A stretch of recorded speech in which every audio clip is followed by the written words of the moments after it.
All right, we're going to go ahead and introduce our next speaker now, who is Brandon Evans. Now, Brandon is the author of the Sec 510 SANS class, which is all about public cloud security for across various cloud providers. And he's an instructor for the Sec 540 DevOps and Cloud Automation class. So with that, I want to go ahead and hand it now over to Brandon. Brandon, it's all yours.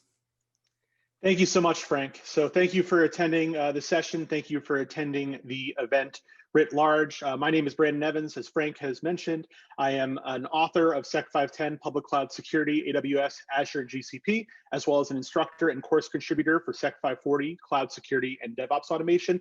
And in this session, I'm going to be talking to you about a broad amount of topics regarding serverless and how serverless technology both can actually help in the security realm and how risk is changed within the serverless world as well.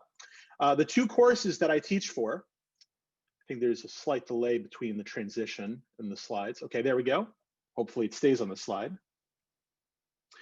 This material that is sampled from Sec 510 and Sec 540, both of those classes are a part of the SANS Cloud Security curriculum. There are a large number of courses that are in the cloud security curriculum, many of which have come out just in this year, including Sec 510, the course that I authored.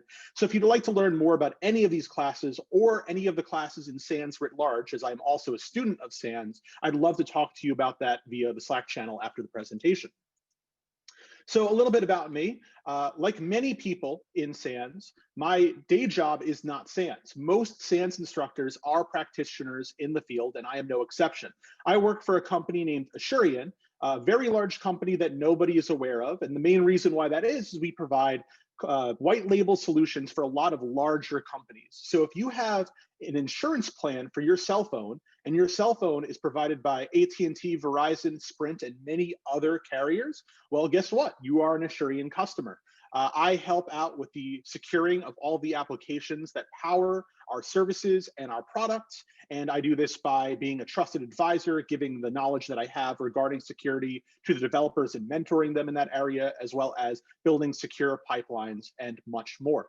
I mentioned my involvement in SANS, and here's a little bit of my background. But the main thing that I want to focus on with regards to my background is I come from a developer background. I've been a developer for a lot longer than I have been a security practitioner. And that really informs how I talk about security. Oftentimes we see how security and functionality trade off with each other, or at least security and agile development can oftentimes trade off with one another because we don't have enough time to do security work. We're too busy delivering features. And I think a lot of security people have the reasonable reflex to say, oh, here's a new technology that the development team wants to adopt. That must be insecure because it's not the tried and true paved road of what we are used to for developing and maintaining applications.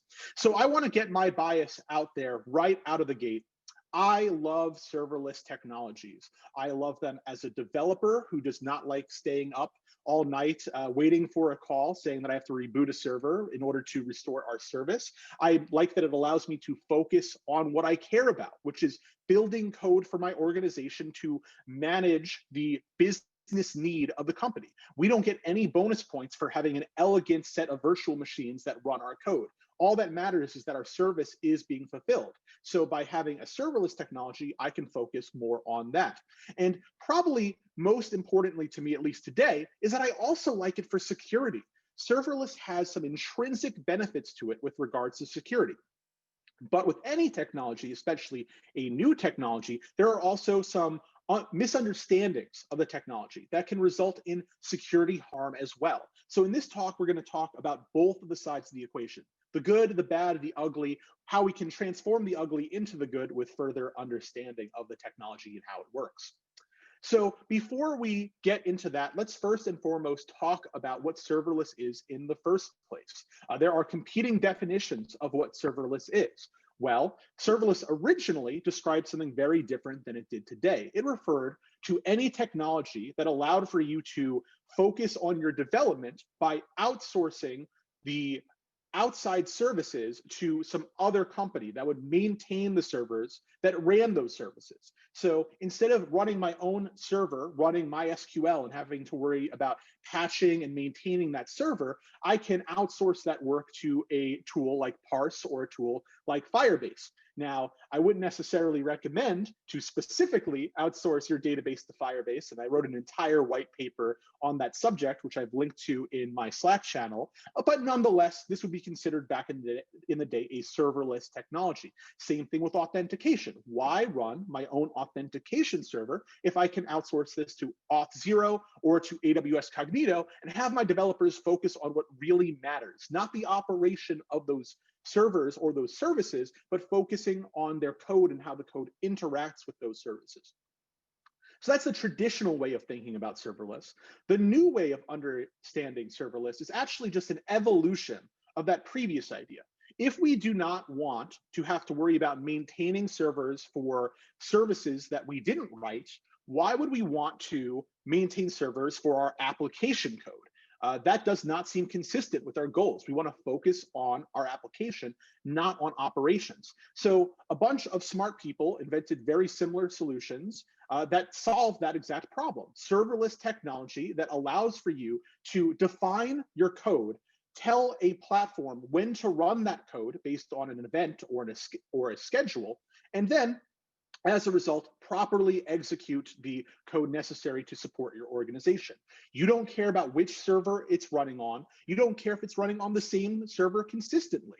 Perhaps the provider will recycle the servers behind the scenes. And when I say servers, I'm generically referring to anything that can host an application. That could be a bare metal dedicated server, that could be a virtual machine. But in the world of serverless, we're normally talking about containers. We have a container that is spun up to deal with a particular workload based on an event, and then it goes away eventually. It's an ephemeral environment.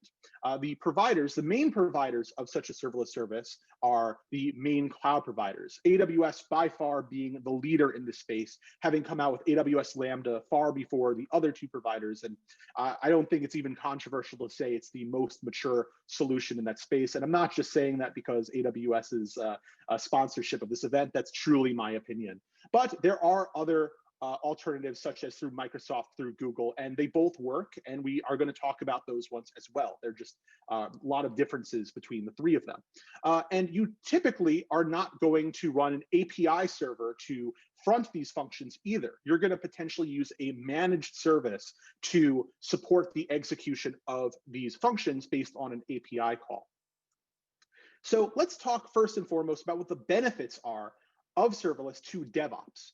DevOps teams love this for the same reasons I mentioned earlier. They don't have to provision and manage servers. Applications can automatically scale because these serverless platforms can provide additional functional containers for the amount of traffic that they are trying to serve.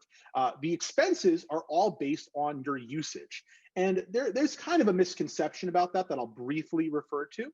A lot of folks think that serverless is unbelievably cheap. And the reason why they think it's unbelievably cheap is they look at the AWS Lambda billing page and they focus on the first part of it, which is absolutely true. You can invoke a function 1 million times, and I believe spend 2 pennies on those 1 million invocations. But that's only one half the equation. You also have to worry about execution time. You have to worry about how long your functions are actually executing. But if you're using serverless in a reasonable way, for the way that it was designed, for short-running pieces of code that do something and then go away, you can save a lot of money through that paradigm nonetheless. Fault tolerance is, you gain a lot of fault tolerance here because, again, you're not maintaining the servers. And combined with that API gateway service we referred to in the previous slide, you can purely run a serverless environment and satisfy all of your business's needs, which is amazing. Now let's talk about security benefits. And this is such a breath of fresh air to see a new technology bring actual security benefits. And it's totally true. Serverless means that our attack surface is smaller. There's less resources allocated to our serverless functions traditionally. And good function development would imply that you would write smaller applications or smaller functions that make up one bigger application. Probably the most important thing with regards to serverless is you're not responsible anymore for patching the server. You're not worried about whether or not malware has taken a foothold in your container running your function because your functions are only going to run for a period of time. Now, it's a misconception that they go away immediately, and we'll talk about that, but nonetheless, you're not running long-running servers for potentially years. You're more likely running servers for about 6 minutes, let's say. And this last part is kind of a misconception, unfortunately. You do not get a new clean server every time. That may be how it's perceived by the public, but the function provider, the cloud provider providing this functional service has discretion of how this exactly operates. And we'll talk about what we've noticed through our research is actually how they operate behind the scenes. Now let's talk about serverless security concerns. The biggest concern I think you should have for serverless is the same concern that you have for all applications. Application security does not stop being important just because you're running serverless functions. A lot of people perceive this differently. They say, oh, this is a small itsy bitsy function. It can't be doing anything seriously, so we don't have to worry nearly as much as in a giant monolithic application that has all of these different bugs in it. They're not the same kind of scenario. Well, they kind of are. I mean, your serverless functions are talking to customer data, to personally identifiable information, likely to application secrets such as API keys and cryptographic keys. We need to take these functions seriously. Just because a function can be used for something trivial does not mean it is used for something trivial. And there's also a lot of concerns regarding the management of functions. You may have excessive permissions for who in your organization can deploy a function for this exact reason. Oh, it doesn't matter. We can let our developers deploy functions to production with no oversight. No, I don't agree with that. I think you still need the same kind of oversight that we saw in the previous talk for our functions. And then it's just such a new technology that I think that there's also a lot of compliance concerns because we don't fully understand everything that goes on in the serverless environment. And I hope that this talk will help demystify a lot of those topics. So one of the topics that we should be talking about for sure is that persistence matter. The matter of how long does the container running our function actually live? And the answer is it lives for more than a couple milliseconds in reality. It doesn't spin up, run the code, and shut down. And there's a really good reason for why that is the case. And the reason is developers would not stand for it because there's a lot of latency related to what's called a cold start. When you first load your function for the first time and execute it for the first time, it can take some time, especially if you're running your serverless function in a virtual private cloud in AWS Lambda, because setting up a VPC in the connection of VPC for a Lambda takes a little bit of time. Now, I know there's been a lot of improvements from AWS on this side, absolutely, but it still can take a while. And in many environments, I've seen functions take approximately 3 seconds to start up on a cold start. Now, you have to ask yourself, will your customer accept a 3-second latency for an API call? And it largely depends on what the API call is for, but I would notice it personally. I mean, if it takes 3 seconds to log in, that's not what I expect in 2020, especially for an application with not a significant amount of load. So you have to consider that as well. So because of this problem, the problem of cold starts taking a long time, a lot of these providers have the idea of a warmed up function, a function that has your code loaded and all of your connections set up. It's ready to go. It's ready to execute code. And what they'll do is they will keep the containers running your function warm for a period of time until they die off due to inactivity. And during that time period, you can have persistence. So we need to be worried about whether or not there is a vulnerability that would allow for persistence or a vulnerability that would be able to exploit persistence, because these containers do not go away right away. We'll talk a little bit in this talk about application security. We'll talk about how it's important to still think about application security. There are some differences in how we operate with application security, but if you're following all the same practices that you would for monolithic applications, generally speaking, you will be all right.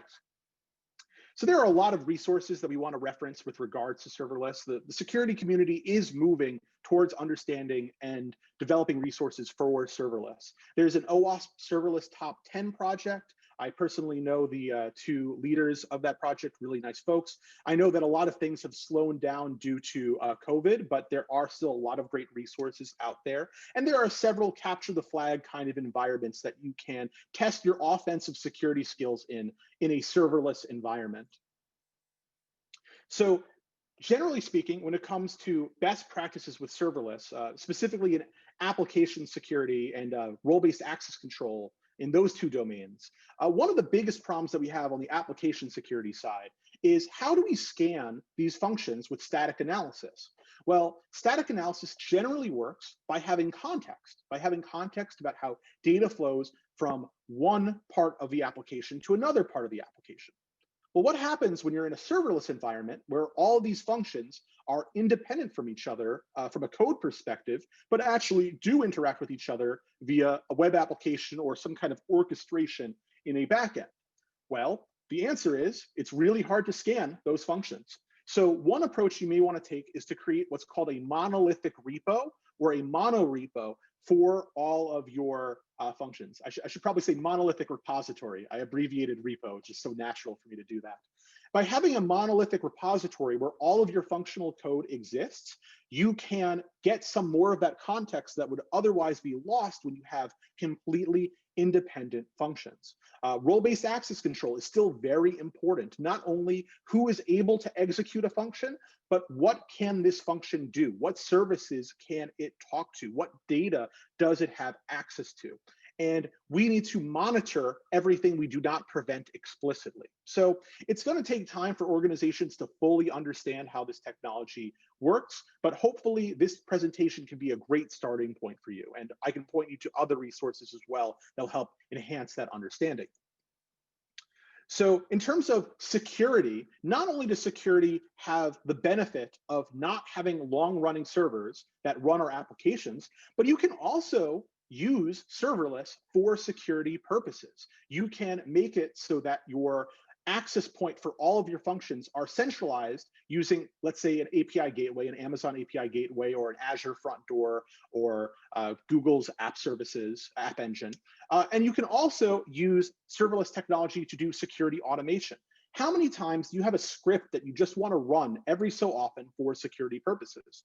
Well, instead of running that script on your personal computer, why not run it in the cloud in a serverless fashion such that it is going to run only when the when the tool actually needs to run? You can save costs by not having infrastructure running consistently to do these operations. And we have a lot of examples in Sec 540 about how we can use this to enable our security in automation using serverless technologies. So in terms of understanding serverless, you really have to understand the individual serverless environments in which you're operating in. It's not fair to just say, hey, AWS works this way, so Google Cloud Functions must work the same way. Azure may work a different way. We have to analyze them separately. And some of the things that you want to consider when you're analyzing these different environments is you're going to obviously worry about all the application security concerns that I mentioned before, and the role-based access control and the permissions, but you also want to make sure that the environment is secure. We're going to get into a little bit of detail regarding that right about now, a couple slides later. First and foremost, I want to talk about the different providers that are out there. I've already alluded to Amazon Web Services Lambda. This was kind of the first to market serverless technology, certainly the first one that gained major popularity. It's a runtime, it's a platform that allows you to run a variety of different runtimes for Node.js, Java, Python. In my experience, the vast majority of serverless functions are Node.js, followed by a good amount of Python, some Go. I've literally never seen in a production environment any of the other languages, but Amazon supports not only these languages, but also the ability to bring your own runtime, such as the ones that have already been contributed to the community, C++, Bash, PHP, and Rust. And basically, all you have to do to get started with the function, Lambda, is to configure it to have the appropriate permissions and to define the resources that it has access to.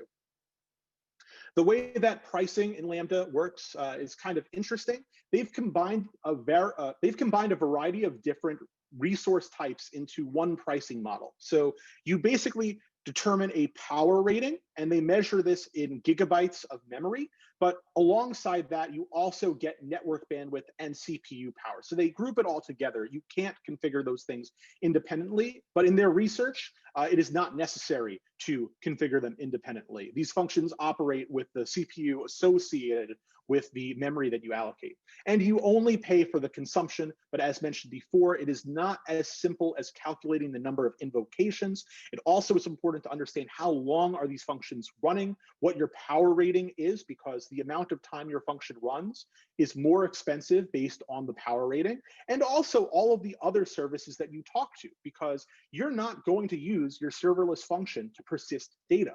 By definition, serverless functions are ephemeral. So if you need to persist data, you need to send that data to another service, such as DynamoDB, S3, or Elasticache. There's also a lot of great logging and auditing capabilities in CloudWatch and CloudTrail. It allows you to determine who's invoking what function, when, and you can get a lot of important information there regarding authorization, potential indicators of compromise, and much more. In terms of controlling access to your Lambda, the main thing that we recommend is ensuring that your functions can only be invoked through an API gateway if they're API functions. There are a lot of different ways that you can use functions. You can use it for a whole variety of different applications, such as processing files when they're uploaded to S3 or based on a schedule. But the majority of use cases that I've seen are related to powering an API without running a server. And if you're going to do that, you don't want to implement access control on each of those individual functions. That's a lot of work and is very error prone.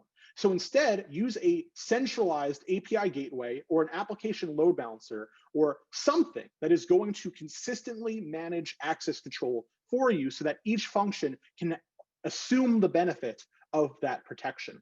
Make sure that you're using a custom role for your functions, because each function has different resources that it needs to access. And that's another security benefit of serverless.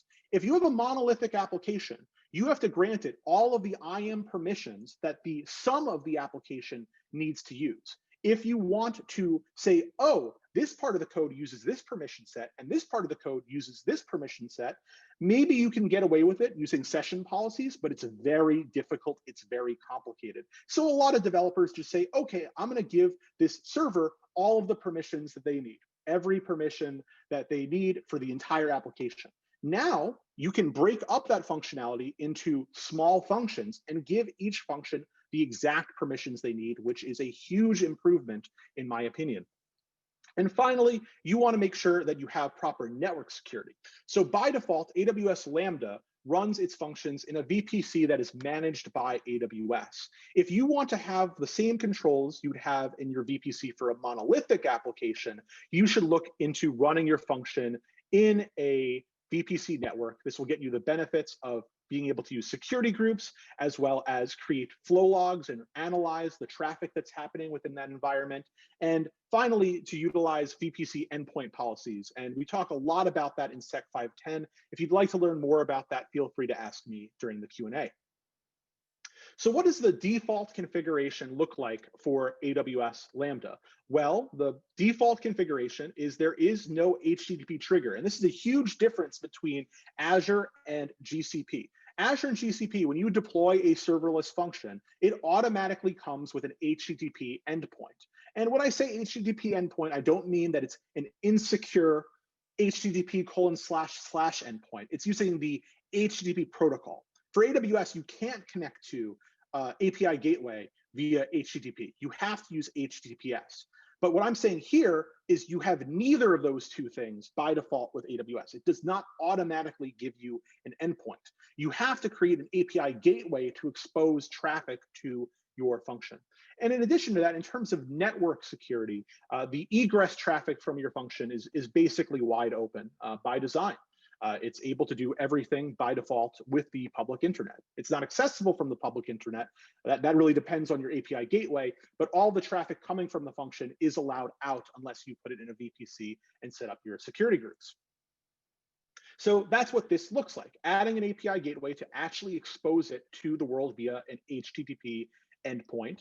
We have it in a private subnet now, and that private subnet can have security groups for it that allow for us to prevent egress traffic from going out, which would be excellent.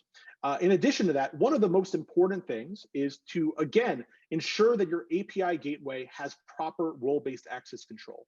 And one of my favorite features of AWS API Gateway is their concept of custom authorizers. This allows you to run a function or run some other authorization check prior to running your Lambda completely independently. And as a result of running that function, you can determine what permissions you have to actually invoke the function in the first place. So this can be seen as a gateway for all of your individual functions. And understand that you can modify the timeout of your functions between 5 seconds and 5 minutes. I think that's the maximum that a function can run for. But for an API gateway, you have a hard limit of 30 seconds. If your API takes longer than 30 seconds, it will terminate, regardless of the timeout for your function. And the good news is there's very few applications that require an API to wait 30 seconds. You may want to consider a different entry point for your function if it's going to take 30 seconds to run an API, but just something you should be aware about. Now, how do we get set up with an API gateway and our functions? Well, you can do this with your normal infrastructure as code solutions. As folks know who know about me, I'm a huge fan of Terraform, but it's not the best for managing serverless technologies. There's another technology out there called Serverless Framework that allows you to very easily specify what code you want to run and how you want it to be executed. So in a handful of lines, you're able to deploy a function with the Serverless Framework. So if you want to experiment with serverless, I would definitely recommend this tool as a great starting point. In terms of putting it in a VPC, in serverless, it's quite simple as well. You define the VPC, you define the security groups, and you define the subnets. And that will help you be able to monitor your internal traffic as well as grant access to different VPC resources. So a couple of things you should be aware of regarding the serverless environment. As mentioned before, these functions run on actual servers. It's not magic how these work. The providers spin up a server, they run your code, and eventually they go away. That means that if you get access to a serverless function, you can read all of the files on the file system. Now, thankfully, there is not a SSH port open on your serverless runtimes. That would be ridiculous and completely unnecessary. You only use SSH for administrating a server, and that's the entire thing we're trying to get away from. But it is still possible to access the file system using a command injection vulnerability or a supply chain vulnerability. And Eric and I, the two authors of Sec 510, we actually created a tool that I referenced in the Slack channel called Serverless Prey that allows for you to deploy functions to the big three cloud providers, to AWS, Azure, and GCP, and it allows you to run commands on those individual function runtimes. And this helps you analyze what all is going on in there. So the next couple of slides are going to show the results of the commands we ran in Serverless Prey. So here we can see our source code is on the function. If we have any secrets in the source code, now we could access those secrets just like with a normal application running on a normal server. Furthermore, there are a variety of environment variables that are set on an individual function. The most important of which is when you define a role, an execution role for your function, it needs credentials to validate that it has the permissions that it needs in order to interact with other services. So how are those credentials provided? Well, in EC2 and ECS, you have what's called an instance metadata service. There's been a lot of documentation on IMDSs in the past year, and you'll understand why if you understand the main story associated with IMDS, the Capital One incident. But for serverless, you don't quite have that because it's kind of inefficient to make an API call to get your credentials. So as a result, they provide those credentials as environment variables instead. So if you have the ability to run env, you will see all this data, including these credentials that you could use to impersonate that function. There is also some level of persistence. If you write a file to the file system, it will exist for as long as the container running the function exists. Now, to Amazon's credit, which is something I will give them way over the other two providers that don't have this restriction, AWS Lambda only allows for you to write to the /temp directory, because they recognize that there will be needs for functions to process files. And in order to process files, you oftentimes have to have access to the file system. So they only allow you to write to the temp directory, but nonetheless, I could persist malware to the temp directory. And potentially even more importantly, if your function is processing sensitive files and the function doesn't clean up after itself, it doesn't remove the files from the file system, potentially an attacker can access them on future invocations as long as the function is running. And not only will the function continue to run due to activity, which the attacker can control, but some developers actually run plugins that keep their environments warm on purpose. So serverless is not as serverless as we may think, especially when developers are doing things like that in order to get the benefit of not going through a cold start. Gonna go through a couple more slides quite quickly. Lambda also supports the ability to create layers, which allows you to import a bunch of code on top of your actual function code. And this can be very useful for not only managing dependencies, but it is also useful for using third-party security solutions. Now, it's really important to ensure that the layers that you're using are secure. And we know about the supply chain vulnerabilities out there where third-party dependencies can be compromised. So you should be skeptical of the layers that you consume. You should perform internal package management if possible to ensure that the packages that you use are thoroughly vetted, or you can use security solutions like PureSec Functions Shield or Twistlock Defender to gain yourself some runtime security of your functions, to block invocations that are not allowed, that are maybe made by a third-party dependency. And PureSec Function Shield is one of those technologies. It basically allows you to restrict what your function can do at the code level. This slide will be recorded, so you can look into more details shortly. We're coming up on time. Here's the source code to use Function Shield.